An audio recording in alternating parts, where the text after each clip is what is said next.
எங்களோட marriage arrange marriage. எனக்கு ஒரு பையன் ஒரு பொண்ணு. என்னோட கணவர் ரொம்ப ரொம்ப தங்கமானவர். என்னையும் என் குழந்தைங்களையும் ரொம்ப நல்லா பார்த்துப்பாரு. அதுவும் என் பொண்ணுனா அவருக்கு சொல்லவே வேண்டாம், உயிரே வச்சிருந்தாரு. என் கணவர் எங்க கிட்ட வரதட்சணை வாங்கல, என் வீட்டுல எந்த பணமும் கேட்கல. அவரு எனக்கு நகைகள் எல்லாம் போட்டாரு. அவரோட செலவுலயே கல்யாணமும் பண்ணணும். எல்லாருமே என்ன சொல்லுவாங்க, உனக்கு கிடைச்ச கணவன் மாதிரி யாருக்குமே கிடைக்காது, நீ ரொம்ப பாக்கியசாலின்னு சொல்லுவாங்க. உண்மைதான். அவ்வளோ நல்லா தாங்குன்னு தாங்குவாரு.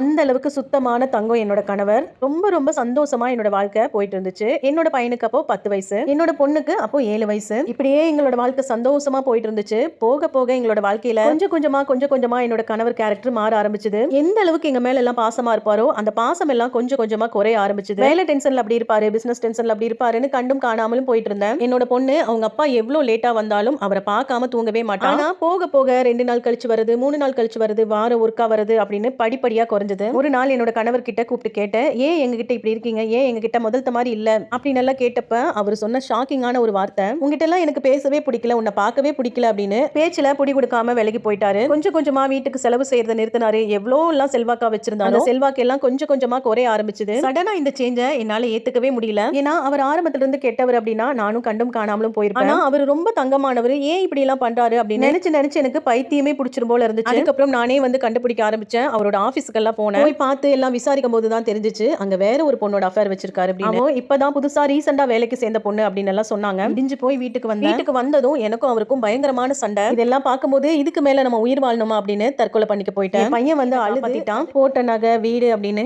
எல்லாத்தையும் வாங்கி அவளுக்கே கொடுத்துட்டாரு. நானும் எவ்வளவோ போராடி பார்த்தேன், என்னால எதுவுமே பண்ண முடியல. அந்த நேரத்துல கூட எல்லாரும் என்ன குறை சொல்ல ஆரம்பிச்சிட்டாங்க. அது வழியிலும் கொடுமையான ஒரு வழின்னு சொல்லலாம். நீ ஒரு ஆளா 2 குழந்தைகளையும் வச்சுட்டு நிர்கதியா நின்ன. எல்லாம் போய் எங்கிட்ட கடைசியா அந்த தாலி கொடி மட்டும் தான் இருந்துச்சு. புருஷனே இல்ல, இதுக்கு மேல இந்த தாலி கொடி எதுக்கு அப்படின்னு அதை வித்து வீடு பார்த்து தேவையானதெல்லாம் வாங்கி அவர் மாதிரி என்னோட குழந்தைகளை நானும் பார்க்காம விட முடியாதே, வாழ ஆரம்பிச்சோம். என்னோட 2 குழந்தைகளும் ஏங்கி போயிட்டாங்க அவங்க அப்பாவை பார்க்காம. வீடு கடைன்னு புடிச்சு மளிகை கடை வைக்க ஆரம்பிச்சேன். வீட்டு செலவும் அதுலயே ஓடிரும், வருமானமும் வர ஆரம்பிச்சது. கொஞ்சம் கொஞ்சமா வாழ்க்கை இம்ப்ரூவ்மெண்ட் ஆக ஆரம்பிச்சிச்சு. எங்களோட வாழ்க்கையை என் குழந்தைங்களோட சந்தோஷமா வாழ்ந்துட்டு இருந்தேன். எல்லாம் முடிஞ்சு போய் ஒரு நாள் என் கணவர் வந்து என் காலில் விழுந்து கதறி அழுதாரு. என்னை ஏத்துக்க, இனிமேல் நான் இப்படி பண்ண மாட்டேன், அவ என்னை எல்லாத்தையும் ஏமாத்திட்டா அப்படின்னு சொன்னாரு. உடைஞ்சு போன கண்ணாடி திரும்பவும் ஒட்டாது. எனக்கு அவருக்கு மன்னிப்பு கொடுக்க மனசு இல்ல. என் பிள்ளைங்களும் என் அப்பா எனக்கு வேண்டான்னு சொல்லிட்டாங்க. ஏன்னா நாங்க பட்ட வழி அப்படி. வாழ்க்கை நிற்கதியா நிற்கும் போது எல்லாரும் விட்டுட்டு போனவங்க நாங்க நல்லா இருக்கும் போது எல்லாரும் வர ஆரம்பிச்சாங்க. ஆனா யாருமே எங்களுக்கு வேண்டாம், நாங்க 3 பேர் தான் உலகம் அப்படின்னு வாழ ஆரம்பிச்சிட்டோம். நீங்க ஒருத்தர் ஏமாத்திட்டு ரொம்ப நாள் நீங்க நல்லா வாழவே முடியாது. மனுஷங்களோட பிடியிலிருந்து தப்புனாலும் அந்த இறைவனோட பிடியிலிருந்து யாருமே தப்ப முடியாது. குடும்பங்கிற அழகான கூட்ட கழிச்சிட்டு எப்படி கடைசி வரைக்கும் நிம்மதியா வாழ்ந்துட முடியும்? ஆனா